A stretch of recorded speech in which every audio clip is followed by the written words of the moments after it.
Yeah. BJ, do you feel that 0-0 was a fair result scoreline for this match? Yeah, I mean, I think both teams created minimal chances. A couple good looks for them, a couple good looks for us. I thought the game was fairly under control, and then each team had to kind of, manage a few transition moments. So yeah, I mean, the result is fine, 0-0, and clean sheet is always positive. And obviously, you tied Inter Miami 0-0 in the round of 16 of this tournament. Went down to Miami, that won on the away goals there. Does that give you a little more confidence going into leg 2 in Mexico next week? Yeah, of course. I think whenever you can lean on past experiences and those opportunities, that's something that we can do. And I think same way we were able to play Miami and at that same make adjustments and have to go down there. I think it'll be very similar with the way that we'll process this game. Look to make a few adjustments and try to be better. We'll go Ben, then Gentry, then Blair. BJ, you mentioned kind of how the game felt like it was mostly under control. It felt like a lot of the times when you had the ball, you were going up against a pretty set defense. What did you, I guess, see that Club América were doing to maybe kind of close things down, and how did you like how your team kind of approached trying to break them down? Yeah, I thought Club América was really organized. Not a lot of space in between the lines. So I think for us, we have to continue to find ways to sort of disorganize the opponent, to continue to try to find ways of create more scoring chances. I think that's something that we'll always analyze and look. It's kind of also, it's not unique. That's something that we want to do. So yeah, I think they were really organized, and kind of I think the compactness, especially in between the lines, was really good by them. And I guess where do you find maybe the balance between positivity that you created chances to score, but also maybe urgency to need to finish those chances? Yeah, I think for us, it's about creating good goal scoring chances. We know the areas in the field that we want to get the ball into, to then execute kind of those chances. So for us, it's just about making sure that we can find a variety of ways to do that. Yeah, BJ, kind of building off that question a little bit, the goals have come pretty easily at times this season, last couple of games, not so much.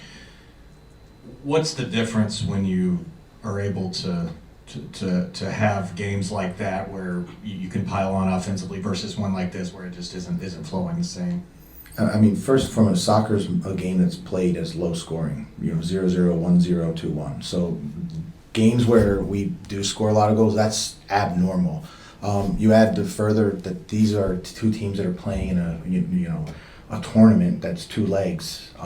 There's always going to be a little bit of a cagey affair. So I don't think the expectation is that we're going to pile on goals, but that doesn't excuse us from the fact that we need to create better, higher quality goal scoring chances, and that's something that we'll continue to evaluate and get better at.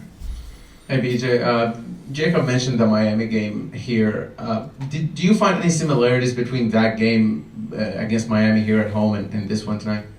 I mean, similarities, again, I think is just that this is kind of like what a first leg of a two-leg series looks like. I think, each team is feeling each other out a little bit. We're not overly familiar with one another, and then it's kind of adjustment after adjustment.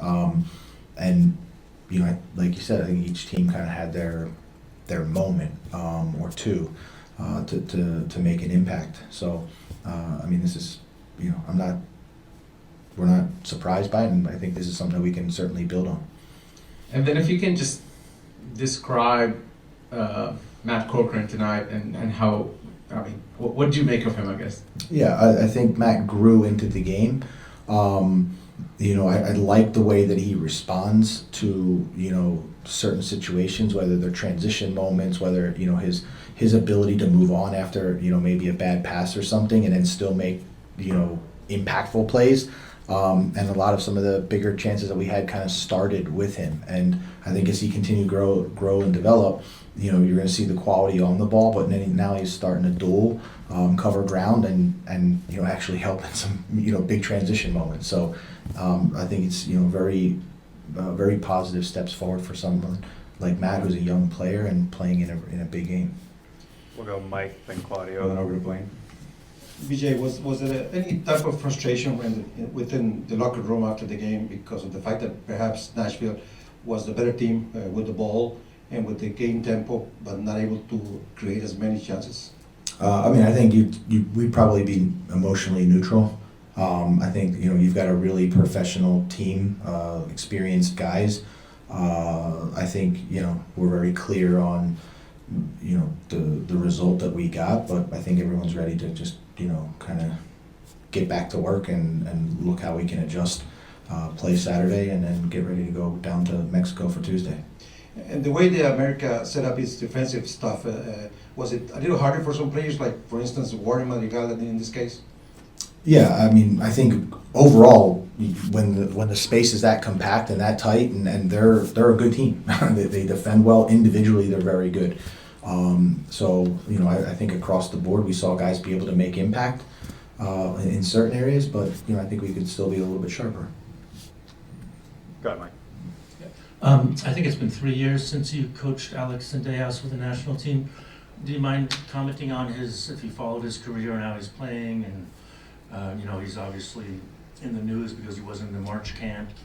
Can you just talk about him as a player? Yeah, certainly. First and foremost, I think it's I look at the person and the human, and just a great guy, team guy. You saw him; he was the captain tonight. And even when I coached him with us, with the national team, just a selfless person. Following his career, you've watched him evolve, right? So he used to kind of just be a little, maybe a wide winger who went 1v1 and goes on his left foot. Now he's all over the field. He's playing as a 10, he's playing wide, he's defending, he's tracking back all the way into the back line. So I think there's just been tremendous development in his overall game. And with that, I think he's been able to take some big responsibilities for a big club like Club América. Thank you. We'll go Blaine, then Lucas, then Nick. Coach, throughout this tournament for your team, how have you kind of viewed the first leg? Do you feel like it carries as much weight as that second one? And how do you kind of approach that going into next week's match? Yeah, I would say we approach each leg individually. Obviously at home we want to win games, but at the same time, when we don't concede, that's a positive. And now it's a very clear pathway for what we need to do when we go down to Mexico City. So for us now, we'll just turn our focus to Charlotte on Saturday and then begin the preparations for Tuesday night. Thank you. What is the biggest challenge that comes with having to go on the road against a really in-form and talented Charlotte team, kind of sandwiched in between these two legs and obviously a looming trip to Mexico City? This is, when we talk about a team that wants to become elite, this is what we do. We have to play, whether it's Wednesday or Tuesday, and play Saturday. So, we have we've got great depth in our squad. There's a lot of guys that we can call on throughout this early part of the season. They've had opportunities to play, and I think for us it's just about making sure everybody's ready to go and continue to just keep our training rhythm and keep very true to who we are each and every game. BJ, you spoke on just in that final attacking third with creating chances, being a little bit more cleaner in some spots. Tonight we saw a little bit of Christian Espinoza turning the ball over a little bit there and a few other players. From this past weekend in Chicago up to now, have you seen some improvement with the creativity in play? Yeah, I think we're still, when you watch us play, when I watch us play at least, it still looks like us, and it's just about a couple little bit here and there, maybe getting on the end of a cross or just a little bit cleaner. If you look at tonight, both teams had struggling with crossing the ball from wide areas. I don't know why, but a lot of them went out of bounds for both, so it's equal that way. So again, I think there's just playing Saturday, Tuesday, there's always a little bit of fatigue in the group. So I just think for us, we'll get rested, recovered, and ready to go Saturday.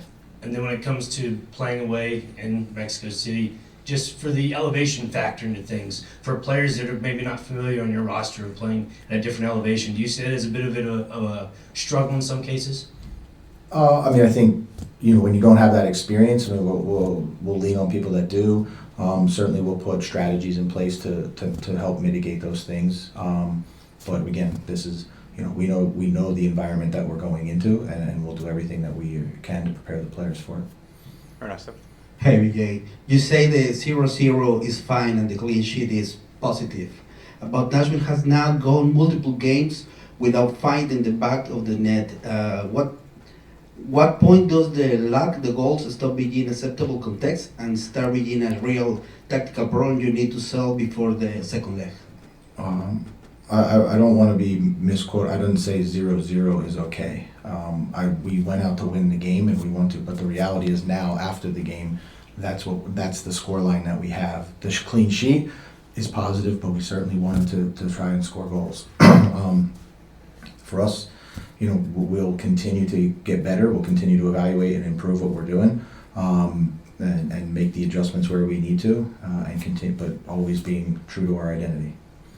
And you say the locker room was emotionally neutral, but Nashville controlled the possession and still could break a team main defensive back block. Sorry. At what point does neutral become counter hitting into the Estadio Azteca?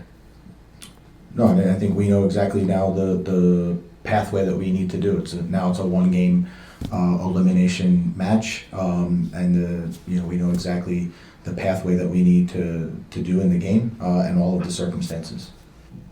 Hi, Coach.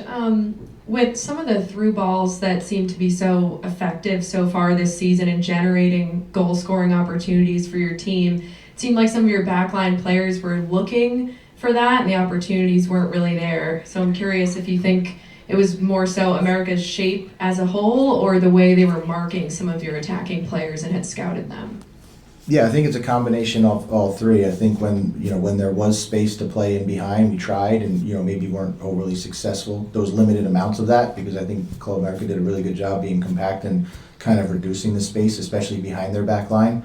And so I think it's a little bit of a combination of what they did and maybe just a little bit of lack of execution on our end when the opportunities arose.